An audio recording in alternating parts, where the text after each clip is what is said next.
Que se passe-t-il en Asie occidentale? Nous savons que l'Iran et les attaques ont lieu, comme nous le savons. Les États-Unis attaquent le sud et l'ouest de l'Iran. L'Iran réagit et riposte.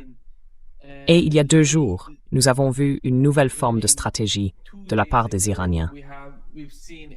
Sans avoir été attaqués, ils s'en prennent à certaines installations en Jordanie. C'est nouveau de la part des Iraniens parce que, fondamentalement, depuis le début de la guerre, il s'agissait des États-Unis qui attaquaient l'Iran, puis des Iraniens qui ripostaient de la riposte iranienne.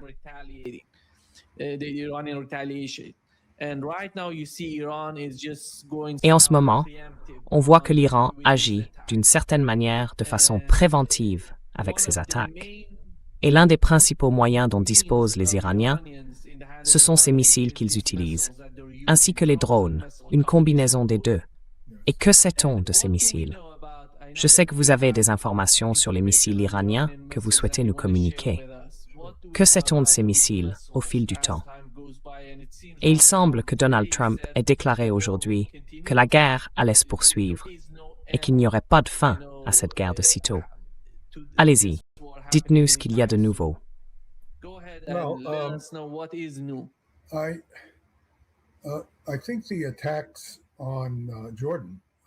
Je pense que les attaques contre la Jordanie, contre les bases militaires américaines en Jordanie, n'ont pas pour objectif d'attaquer la Jordanie.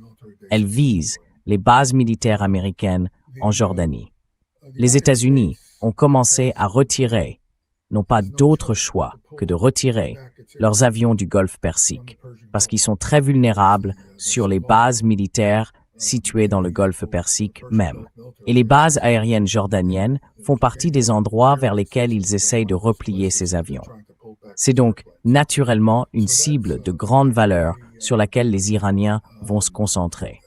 Et bien sûr, parce qu'ils disposent, vous savez, d'une assez bonne reconnaissance par satellite, et je pense probablement aussi d'une reconnaissance par drone.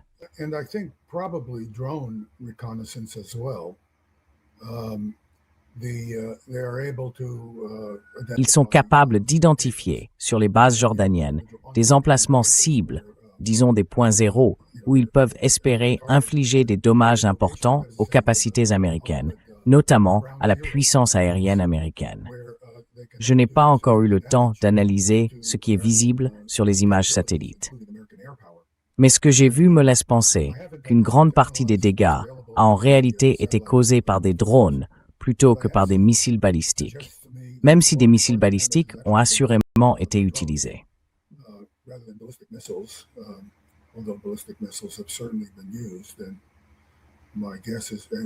Et je pense que, comme je vais le montrer, les dégâts causés par les drones peuvent être bien plus importants, même si en réalité, les drones suffisent largement. Parce que si vous frappez un abri pour avion avec un drone et qu'il y a un avion fragile à l'intérieur, vous allez endommager ou détruire cet avion. Et si vous endommagez beaucoup de ces appareils, ils sont pratiquement hors service. Je veux dire, peut-être qu'ils peuvent être réparés, mais cela prendrait des mois. Ces avions, surtout un appareil comme le F-35, ont tous ces revêtements, vous savez, pour la furtivité. Et vous ne pouvez pas, disons, endommager cet engin tout en le gardant opérationnel. Si vous lui causez des dégâts, vous allez l'empêcher de voler. Il est donc en pratique perdu en tant que moyen d'attaque américain.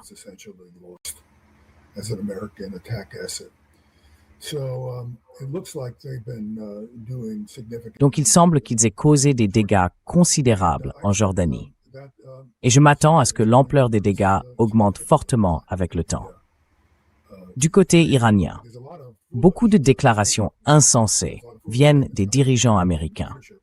Ce général, l'amiral Cooper, je crois que c'est le numéro 2 du commandement au Moyen-Orient, a déclaré, je crois, il y a seulement quelques jours, qu'il fallait lancer une nouvelle campagne de bombardement de 2 semaines pour, vous savez, empêcher l'utilisation de tous ces drones et missiles balistiques contre des cibles américaines.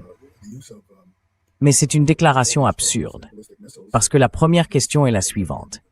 Étant donné que nous avons mené cette campagne initiale spectaculaire, massive, contre l'Iran, pourquoi ne l'avons-nous pas fait à ce moment-là? La raison est simple. Why didn't we do it then? The reason is simple. We can't get at these facilities. Nous ne pouvons pas atteindre ces installations. Les installations militaires sont souterraines, et elles ne sont pas seulement souterraines.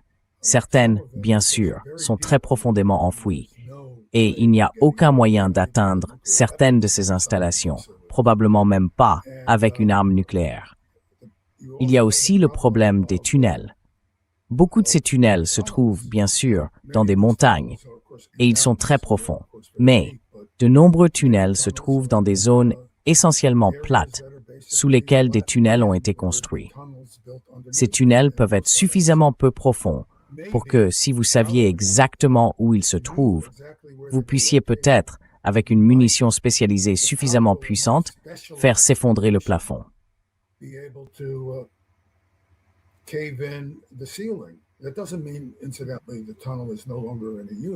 Cela ne veut pas dire, d'ailleurs, que le tunnel ne sert plus à rien, parce qu'il ne s'agit que d'une section du tunnel. Et ces tunnels sont grands. Ils contiennent beaucoup d'équipements, notamment des engins de terrassement. Donc vous savez, on y fait un trou quelque part, et les Iraniens peuvent facilement venir enlever les gravats.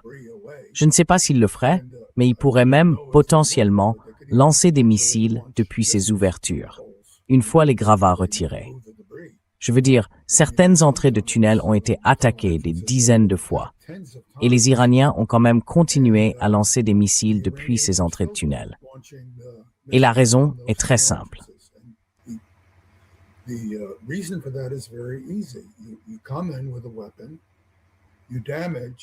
Vous arrivez avec une arme, vous endommagez, peut-être même gravement, l'entrée du tunnel. Les Iraniens ont des engins de terrassement. Évidemment, ce sont eux qui ont construit ces tunnels. Ce sont des réalisations d'ingénierie gigantesques et ils disposent d'équipements pour déplacer la terre et les gravats. Donc, ils dégagent les débris, peut-être en quelques heures, voire moins. Et vous ne pouvez pas rester sur place en permanence parce que, vous savez, les avions ont un temps limité sur zone. Ils ont des contraintes de carburant. Et ils ne peuvent pas non plus simplement tourner en attendant parce qu'ils deviennent des cibles de choix pour les défenses aériennes. Et la défense aérienne n'a pas besoin d'être assez performante pour leur en interdire l'accès en permanence.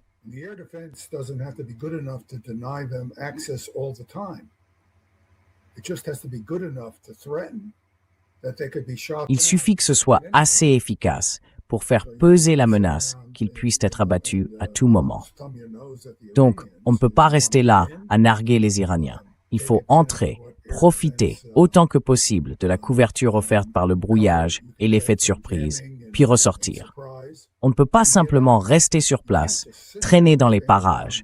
C'est demander à se faire tirer dessus et à se faire abattre. Les Iraniens ont donc des capacités de défense aérienne suffisantes et elles ne sont pas négligeables pour empêcher les Américains de pouvoir rester sur zone.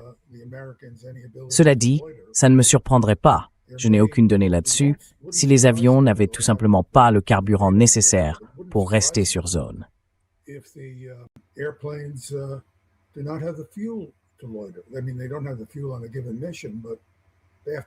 Je veux dire, ils n'ont pas le carburant nécessaire pour toute une mission. Ils doivent revenir se ravitailler. Ils doivent être ravitaillés en vol ou à leur base. Et la question se pose de savoir de combien de carburant les États-Unis disposent pour maintenir des avions en l'air pendant de longues périodes.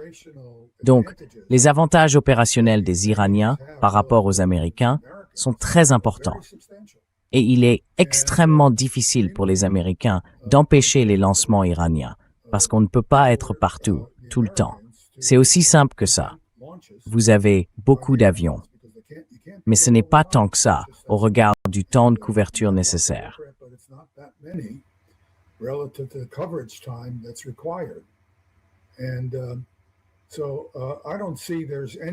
Et donc, je ne vois aucun moyen concret d'empêcher les Iraniens de continuer à lancer des missiles balistiques. Or, l'amiral Cooper fait preuve soit d'un très haut degré d'indiscrétion, soit d'ignorance concernant ses propres systèmes d'armes.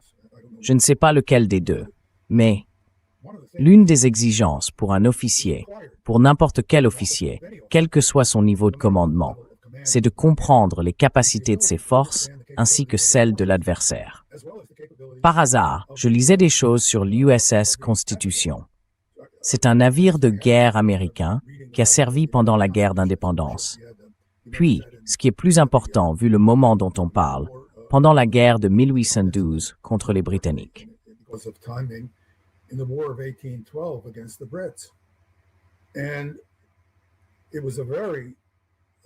Et c'était un navire remarquablement bien conçu. Il utilisait du bois venu des États-Unis, choisi pour sa très forte densité. Les navires britanniques étaient construits avec le bois dont disposait la Grande-Bretagne, un bois de très grande qualité, mais il s'agissait de sapins de Douglas, provenant de la Baltique et des États baltes. Les Américains, eux, obtenaient aux États-Unis, en Virginie, un bois de bien meilleure qualité et bien plus dense. Et grâce à une construction très ingénieuse, avec des couches de différents types de bois, il s'est avéré que les canons britanniques de 16 livres ne pouvaient pas percer la coque du Constitution à certaines distances.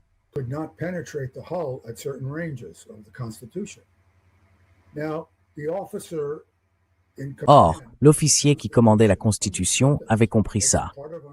Cela fait partie de la connaissance de son propre système d'armement.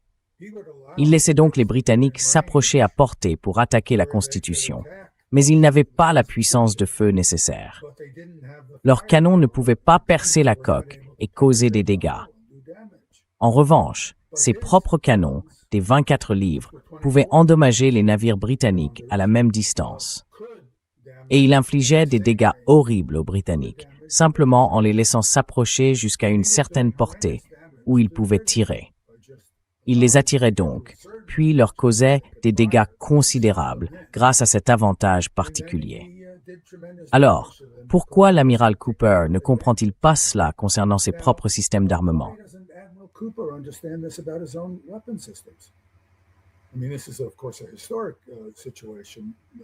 Je veux dire, c'est évidemment une situation historique, vieille de plusieurs centaines d'années.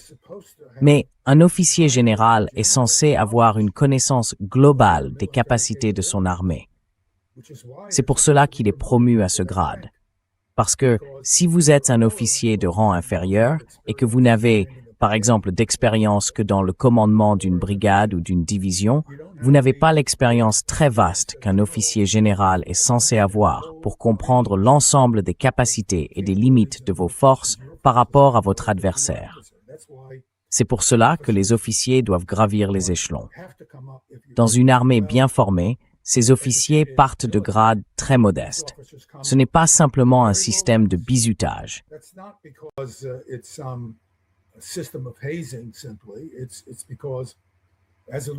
C'est parce que, en tant que lieutenant, vous comprenez les armes dont vous disposez, les capacités de votre adversaire et la manière d'employer des tactiques dans les limites de votre commandement, avec les types d'armes auxquelles vous avez accès. Les officiers généraux font des déclarations incroyablement mal informées. Pour moi, c'est très préoccupant. Alors, peut-être qu'on peut écarter les déclarations du général amiral Cooper en disant qu'elles sont politiques. Mais si c'est le cas, alors il dépasse les limites de sa fonction, parce que son travail n'est pas d'être un homme politique. Son travail, c'est de gérer nos forces militaires, les forces militaires américaines, afin que nous puissions atteindre les objectifs militaires que nous nous sommes fixés.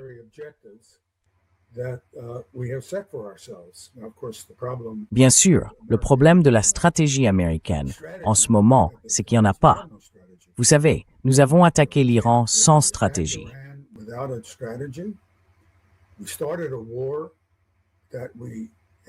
Nous avons déclenché une guerre dont toute personne ayant réellement évalué la situation avec attention, d'un point de vue militaire, aurait immédiatement dit que nous ne pouvons pas la gagner. Vous savez, nous ne pouvons pas gagner ça. Et ce que nous voyons, c'est la conséquence de décisions extraordinairement irréfléchies et ignorantes, vous savez, ignorantes sur le plan militaire. Que vous soyez contre l'Iran ou pour l'Iran, contre les États-Unis ou pour les États-Unis, il y a une équation militaire que les deux camps doivent examiner. et les brillantes applications de la technologie militaire disponible ont été mises en œuvre par l'Iran.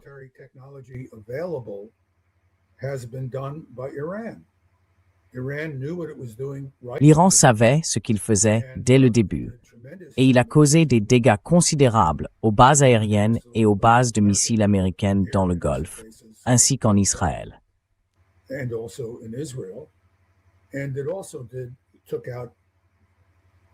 Et cela a aussi détruit l'essentiel des systèmes radars de défense aérienne et antimissiles, ce qui a laissé les États-Unis à découvert, même en matière d'alerte précoce. Autrement dit, les défenses antimissiles ne fonctionnent pas depuis le début. C'est une gigantesque escroquerie envers le peuple américain.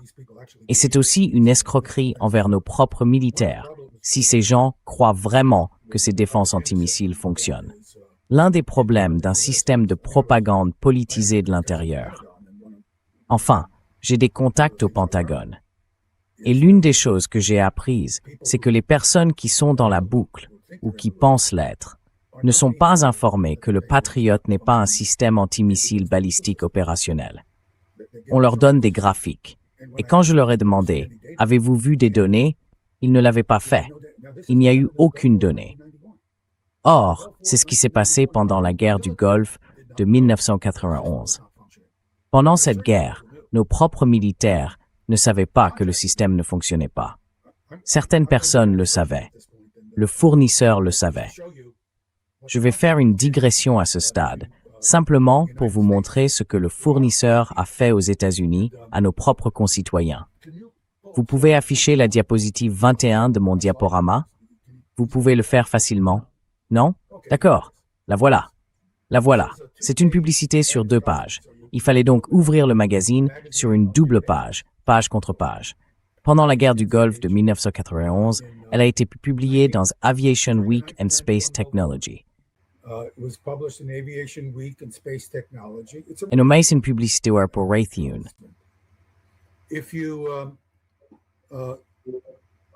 Si vous lisez simplement le texte blanc, quand un système fait au combat tout ce pourquoi il a été conçu, et même davantage, c'est la preuve de ses performances.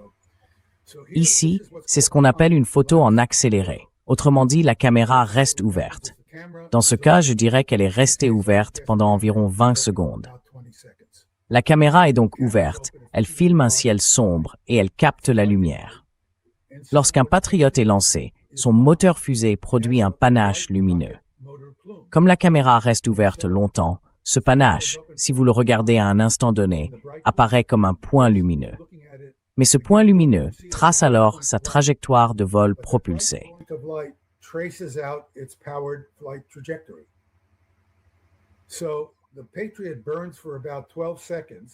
Donc, le Patriot brûle pendant environ 12 secondes.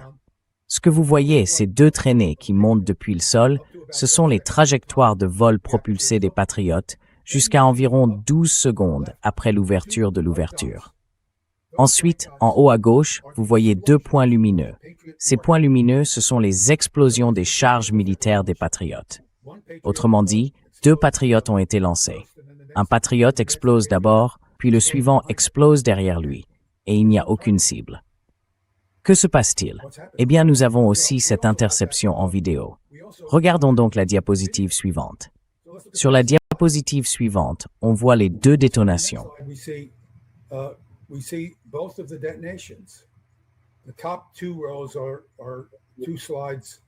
Les 2 rangées du haut montrent 2 diapositives.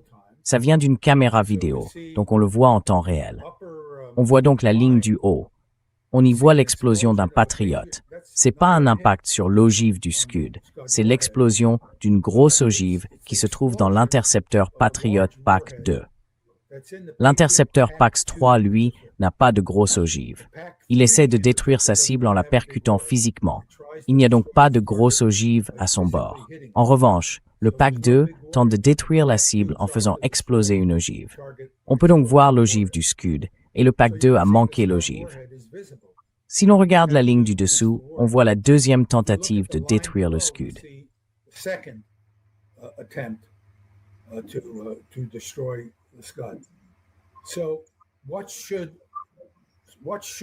Alors, que devrait montrer l'image en accéléré? Eh bien, regardons la diapositive 23. Voici ma représentation de ce que cette diapositive devrait montrer.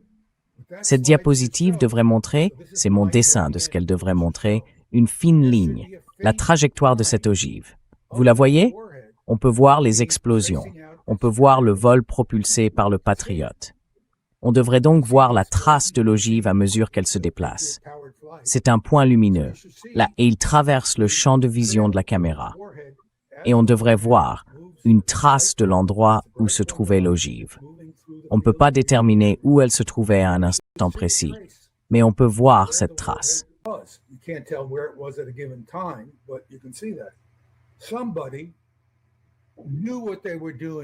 Quelqu'un savait ce qu'il faisait et a effacé, par retouche, la traînée de l'ogive sur la photographie, sur la photo en accéléré. Donc c'est une fraude à plusieurs niveaux. Nous savons que l'ogive a touché le sol et explosé. Nous avons des photos du cratère. Je ne vais pas vous les montrer ici, mais nous avons des photos du cratère créées par cette ogive là où elle est tombée et a explosé.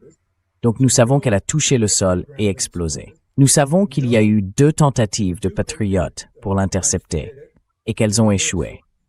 Et nous savons qu'il s'agit d'une photo en accéléré qui a été truquée pour donner l'impression que quelque chose s'est produit. C'est une fraude, tout simplement.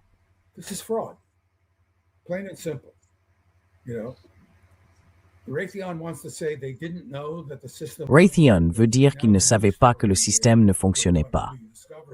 Voilà leur nouvelle version. Quand nous avons découvert ça, ils nous ont combattus bec et ongles. Ils disaient que nous étions des fraudeurs. Ils ont même affirmé que nous truquions les vidéos. C'était vraiment assez intéressant. Enfin, terrifiant aussi, parce qu'on s'attaque à une entreprise de plusieurs milliards de dollars. Mais cette entreprise mentait sans arrêt. Maintenant, ils ont changé l'histoire. Aujourd'hui, si vous regardez l'histoire de la guerre du Golfe de 4-21, ils disent, eh bien nous pensions que ça marchait, mais nous nous trompions. Mais nous nous trompions, nous ne comprenions pas tout à fait, ou quelque chose comme ça. Ce n'est pas vrai. Ce qu'ils faisaient, c'était mentir. Ils savaient exactement ce qui se passait. Et la presse rapportait les faits de manière erronée, tout comme elle le fait aujourd'hui. Je viens de le voir.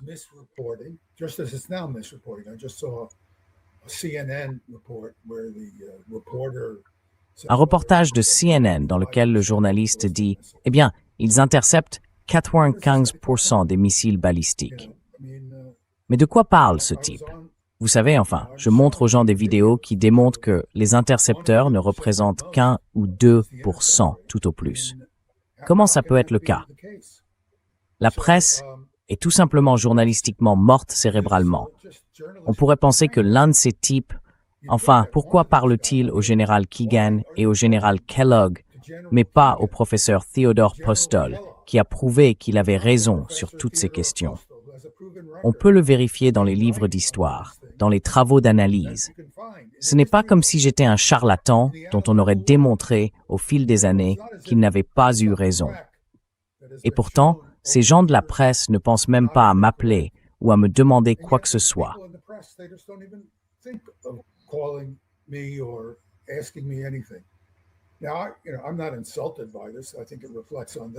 Je ne me sens pas insulté par ça. Je pense que ça les décrit eux, pas moi. Mais voilà le niveau du journalisme aujourd'hui.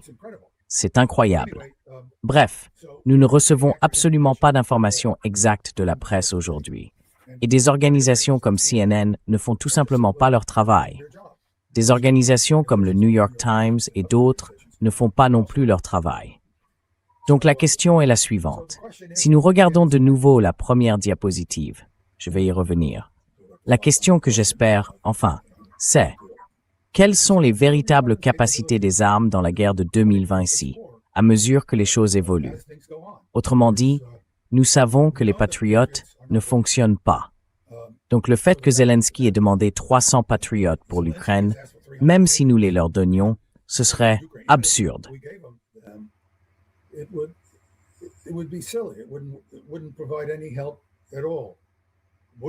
Cela n'apporterait aucune aide, absolument aucune. Ça n'aiderait pas les Israéliens, parce qu'ils ne peuvent pas intercepter des missiles balistiques. En revanche, ils peuvent intercepter des drones. La raison, c'est que les vitesses de croisement face à un drone sont très faibles. Un intercepteur patriote peut facilement détecter qu'il passe à côté du drone, l'endommager ou le toucher, parce que le drone se déplace très lentement. Avec un missile balistique, en revanche, les vitesses de croisement sont tellement élevées que l'intercepteur ne peut pas voir le missile ciblé assez tôt pour avoir le temps de manœuvrer. Donc au moment où il le voit, il ne peut plus rien faire. Il passe à côté et le rate.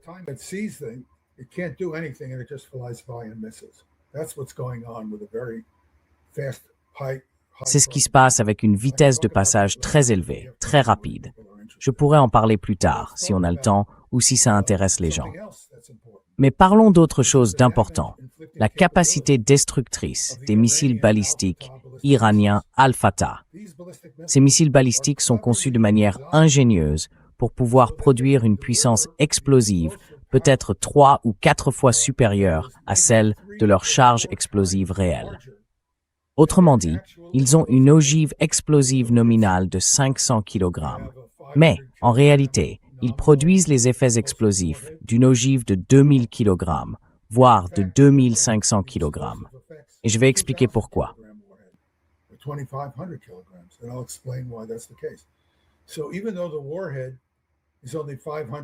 Donc, même si l'ogive ne pèse que 500 kg, en termes de charge explosive, elle représente 1000 kg de poids, dont 500 kg d'explosifs.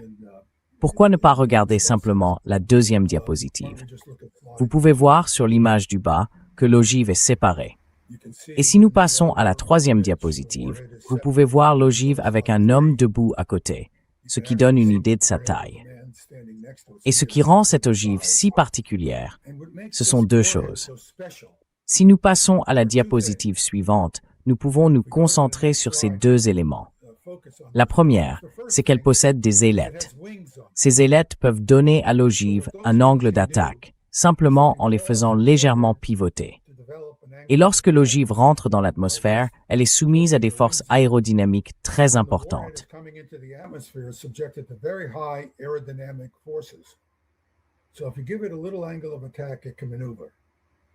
Donc si on lui donne un léger angle d'attaque, il peut manœuvrer.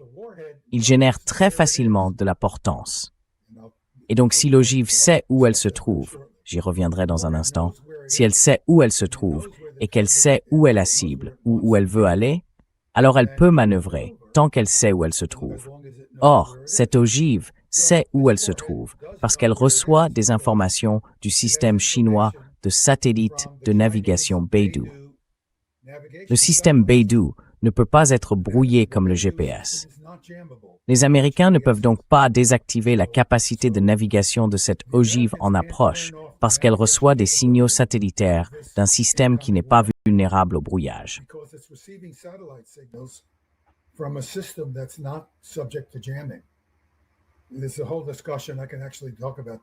Il y a tout un débat là-dessus. Je pourrais d'ailleurs en parler une autre fois parce que c'est d'une importance capitale. Cette ogive connaît donc très précisément sa position à 1 mètre près environ dans les 3 dimensions. Quand elle rentre dans l'atmosphère, elle sait exactement où elle se trouve et elle sait où se trouve la cible. Elle sait donc comment manœuvrer pour atteindre la cible parce qu'elle peut changer de direction. L'autre caractéristique de cette ogive, c'est qu'elle possède un moteur fusée. Comme vous pouvez le voir sur ce schéma, le moteur fusée a été retiré et est présenté devant vous. Ce moteur peut facilement développer quelques milliers de livres de poussée pendant 20 ou 30 secondes, probablement davantage.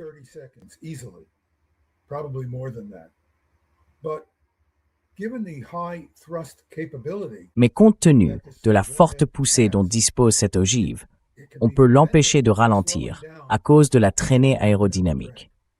Donc, si elle était uniquement contrôlée par la traînée aérodynamique, si elle n'avait pas de moteur fusée à l'intérieur, elle toucherait le sol à peut-être 3 km par seconde. C'est à peu près la vitesse à laquelle une sous-munition Oreshnik touche le sol. Or, une sous-munition Oreshnik, quand elle touche le sol, arrive si vite que sa masse inerte, même sans explosif à l'intérieur, est écrasée si rapidement qu'elle devient comme une hotte. Autrement dit, la munition est écrasée si vite qu'elle devient extrêmement chaude.